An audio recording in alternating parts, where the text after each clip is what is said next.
Alors là, on découvre ton nouvel univers, Fogo et Oka, une seule adresse, deux identités culinaires, 10 ans après. Quelle évolution? Comment est né ce projet? Alors, ces projets est né il y a 2 ans, donc avec un bout de papier dans lequel j'ai écrit oui et non. Tout ce que j'avais envie de faire et tout ce que j'avais plus envie de faire. Et j'avais envie de partager un endroit unique dans lequel on pourrait avoir, euh, pas une centralisation, mais qu'on pourrait essayer de tout maîtriser, de A à Z, avec une cuisine qui me ressemble au Raphaël d'il y a 10 ans. Un Raphaël insoucieux, un Raphaël jeune, un Raphaël qui a cette euphorie d'une ouverture. Et de l'autre côté, un Raphaël, aujourd'hui, papa de 3 enfants, plus mûr, un cuisinier qui commence à transmettre. Donc c'est comme si c'était moi avant et moi maintenant, dans un seul endroit. Voilà. Parce que c'est presque la troisième ouverture d'Oka, troisième déménagement. Qu'est-ce qui a changé? Qu'est-ce qui a évolué? Mais au tout début, dans le 9e, on faisait nos cuisines. Je disais ma façon de voir la France et le Brésil ensemble. Et, et également, on travaillait avec les produits qu'on trouvait ici. Les cinquièmes, c'était les pas suivants, d'essayer de commencer à cultiver avec les amis producteurs qui cultivaient déjà à quelque chose pour nous, et pas que pour d'autres chefs aussi. Et aujourd'hui, on est sur au-delà, mais sur les rêves où j'ai toujours eu envie d'arriver, c'est-à-dire faire mon pain, avoir mon potager, avoir la pâtisserie sur place, et faire la maturation, donc tout faire et pouvoir changer chaque détail de la façon à permettre de la cuisine d'évoluer. Donc, je pense qu'il y a 10 ans, ma femme me dit souvent que je suis un rêveur. Quand j'ai pensé à ça il y a 10 ans, je ne savais pas qu'on allait réussir à faire un jour. Et je suis ravi.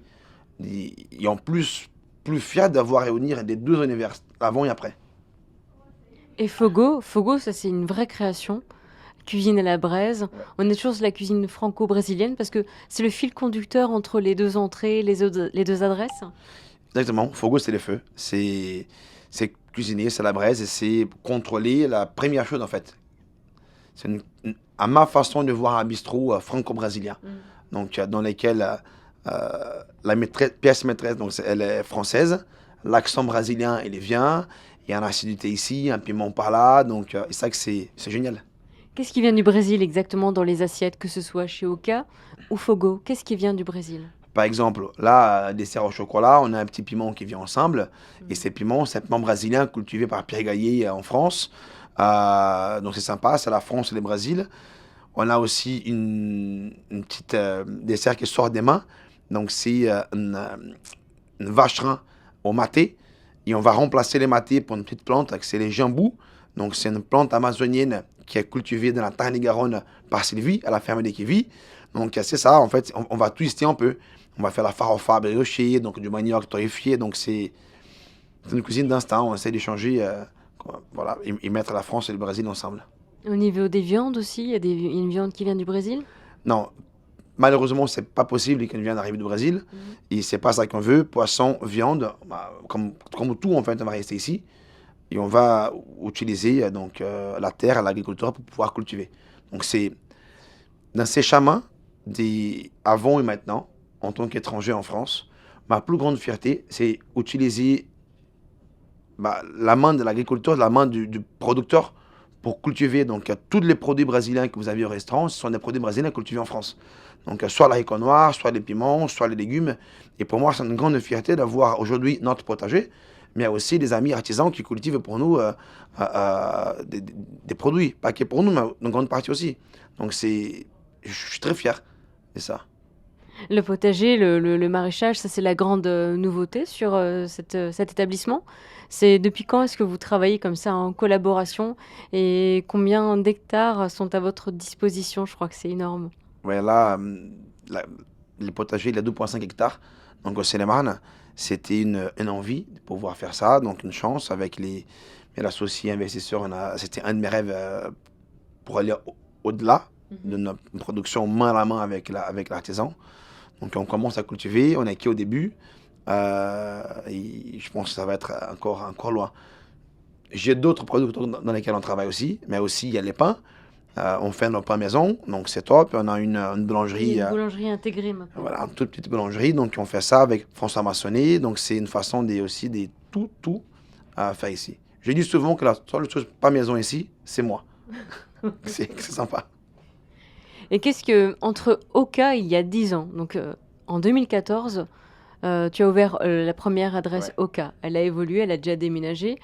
Quelles sont les évolutions que tu pourrais constater? Quel regard tu portes sur Oka 2014, Oka 2024? Mais il y en a une m'a dit un jour qu'aujourd'hui, je ne suis plus les jeunes hommes pressés que j'étais avant. J'avais envie de croquer les monts tout de suite. Donc, le Raphaël aujourd'hui, il est apaisé. Apaisé.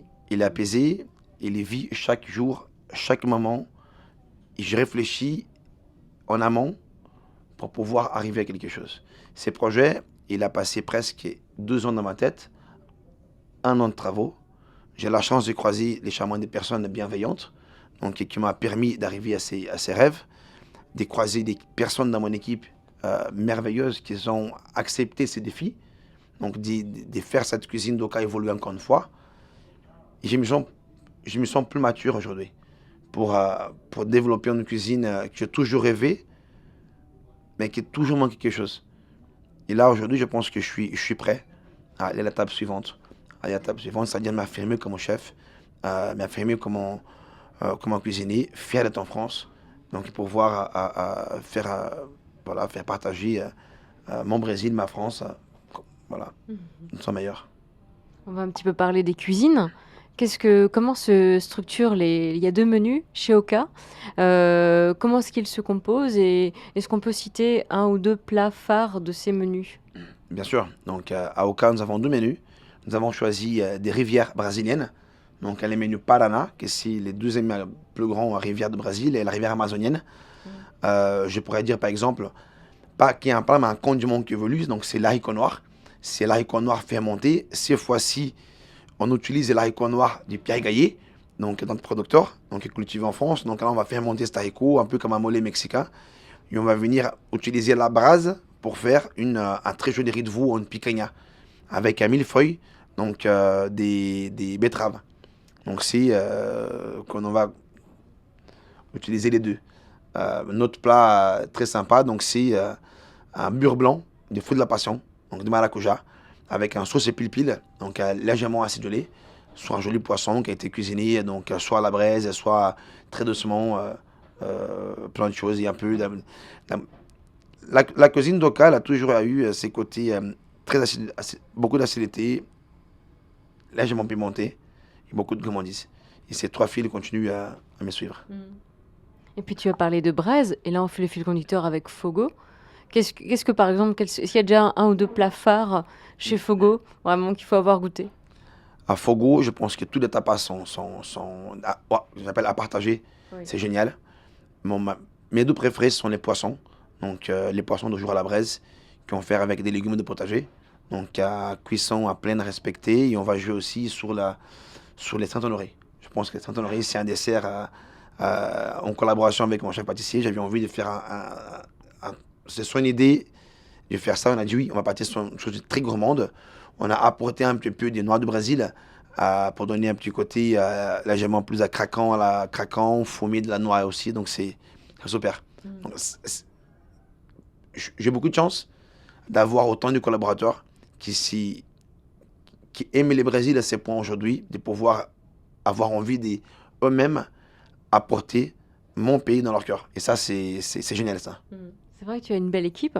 On peut peut-être un petit peu les présenter. Tu as réuni de beaux atouts, de belles compétences à tes côtés pour ce beau projet. Exactement. Donc, nous avons en direction des salles Johan Grégory, meilleur ouvrier de France, ravi d'être avec lui, quelqu'un de très apaisé.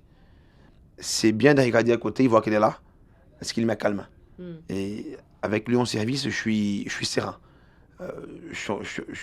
Entre Oka et Fogo, parce que la cuisine elle est centrale, c'est bien de l'avoir les 2 côtés. Donc c'est une sorte des grandes brodères, voilà, c'est une amitié qui commence géniale, une personne merveilleuse. Donc Albert, donc un Malongo, un passionné du vin, un passionné du foot, aussi prix Michelin, Guemio, Grand Prix Michelin, donc quelqu'un très humble, comme très très humble, à l'écoute, dans lesquels j'ai mis au défi, allez, on va goûter un petit peu de vin portugais, de vin brésilien, comme ça il était un peu dans cette, à l'écoute aussi des partages avec nous. Donc, d'autres belles personnes qui m'ont suivi au projet, donc Alexandre Lauré, donc mon chef pâtissier, donc, qui a été chez Bernard Loiseau, qui a accepté de venir faire ce défi. Moi, j'ai dit au premier jour à mes équipes que j'ai choisi de travailler avec chacun d'entre eux. Parce que c'est moi qui ai pris et dit, voilà, j'ai envie de travailler avec vous, j'ai envie que vous faites partie de ma vie, j'ai envie qu'on puisse collaborer ensemble. Et normalement, c'est eux qui viennent et ils disent, voilà, j'ai envie parce que j'ai envie d'écrire avec vous quelque chose. Et franchement, ces 6 mois ont été merveilleux parce que humainement, on a réussi à faire une équipe formidable. Donc, Yoann en salle, Albert en sommellerie, en pâtisserie, mes chefs adjoints qui sont à côté aussi. Le boulanger. Les chefs boulangers, François Massonnier, François Massonnier, c'est quelqu'un aussi d'extraordinaire, donc je n'oublie personne, c'est qui est là, qui m'écoute. J'ai envie de faire ça, ok, on fait un autre pas. Euh, on est un team, quoi. On est une équipe formidable, et eux, ils me poussent à aller au bout de mon rêve. C'est ça que c'est magnifique.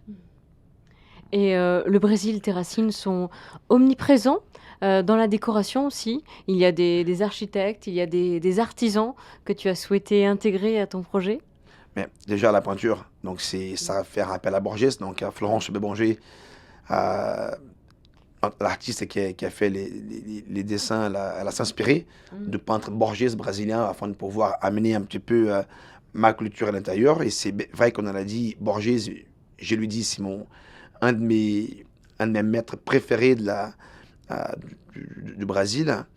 Des chaises, Sergio Rodriguez également, qui sont présentes, l'art de la table, le coloré. Pour moi, c'est ça le Brésil. C'est la tonalité des tables, donc les bois qui vont rappeler un petit peu. Nous avons le bois portugais également, du marbre. C'est tous ces jeux de couleurs qui font que la salle soit assez chaleureuse et qui puisse me représenter.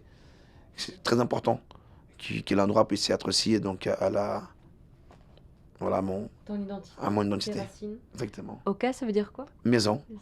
Il faut go, ça veut dire le feu. Donc tu te sens à la maison Ah, avec la cuisson du feu. plus que jamais. Voilà, je me sens chez moi plus que jamais. Ça, c'est très heureux de vivre ça Mhm. pour mes 40 ans. Oui, 40 Ouais, ans. voilà, je suis ravi. Je suis à la maison. Voilà, c'est bien. Félicitations. Obrigado. Merci beaucoup.